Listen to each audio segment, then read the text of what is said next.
Shokugeki no Soma là loạt phim hoạt hình nấu ăn của Nhật Bản được viết bởi Yuto Tsukuda. Manga của nó ra mắt lần đầu tiên vào ngày 26 tháng 11 năm 2012 với tổng cộng 35 tập, chương cuối cùng được phát hành vào ngày 21 tháng 6 năm 2019. Anime chuyển thể được bắt đầu phát sóng vào ngày 4 tháng 4 năm 2015 đến ngày 25 tháng 9 năm 2020, kéo dài đến 5 mùa với tổng cộng 86 tập và 5 OVA. Sau đây, mình sẽ tóm tắt nội dung chính của nó.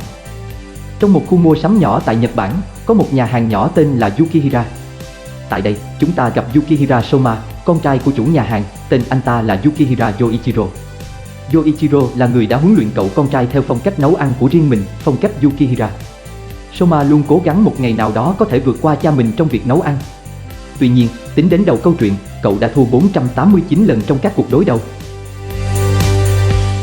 Ngay trước khi Soma bắt đầu những năm trung học của mình, Yoichiro đã đưa ra một thông báo bất ngờ.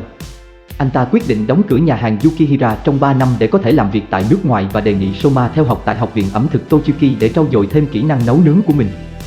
Khi đến học viện, Soma biết rằng Tochiki không phải là trường học bình thường vì tỷ lệ tốt nghiệp của nó chỉ dưới 10%.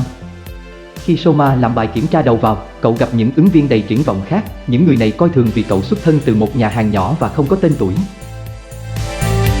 Trước khi bắt đầu thi, một cô gái trẻ bước vào phòng và tự giới thiệu mình là Nakiri Erina, cháu gái của hiệu trưởng học viện. Ngay sau khi giới thiệu bản thân, do gia thế và tiếng tăm của cô trong lĩnh vực ẩm thực đã khiến toàn bộ mọi người trong phòng bỏ cuộc và giải tán. Sở hữu vị giác của thần, Erina có thể đánh giá món ăn một cách vô cùng chuẩn xác, vì vậy, nếu cô ấy chê một món ăn nào đó, thì sự nghiệp của đầu bếp làm món đó sẽ ngay lập tức bốc hơi. Tuy nhiên, Soma đã dũng cảm chấp nhận thử thách và cố gắng gây ấn tượng bằng một món trứng đơn giản. Thật không may, Erina không tin rằng một món ăn đơn giản có thể gây ấn tượng với cô, và sự tự mãn của Soma khiến cậu bị từ chối ngay lập tức.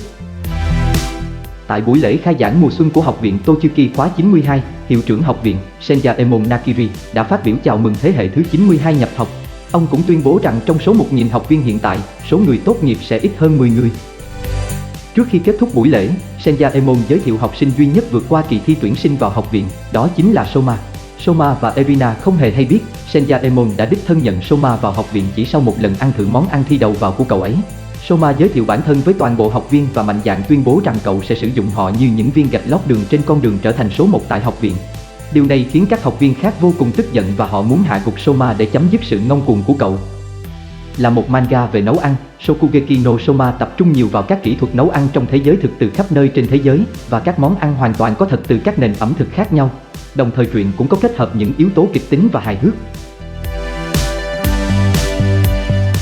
Để nhấn mạnh những món ăn này, nhiều hình ảnh vô cùng nóng bỏng và ấn tượng được sử dụng để minh họa hương vị mà người ăn đang trải nghiệm. Bộ truyện có chủ đề về chiến đấu nhưng mà là chiến đấu về nấu ăn. Ngoài các trận đấu tay đôi chính thức của học viện, các học sinh còn có thể thách đấu lẫn nhau và họ gọi là Shokugeki.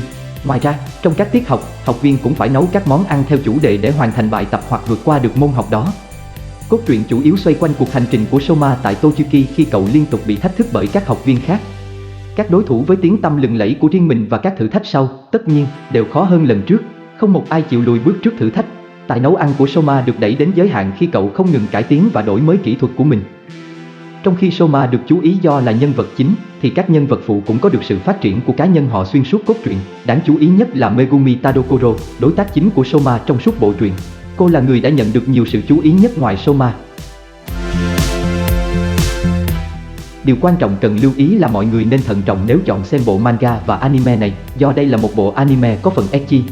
Những cảnh thoát y của những giám khảo thực sự và giám khảo bất đắc dĩ có thể xuất hiện bất cứ lúc nào xuyên suốt bộ truyện. Trên đây là tổng quan về manga cũng như anime của bộ Shokugeki no Soma. Xin chào và hẹn gặp lại.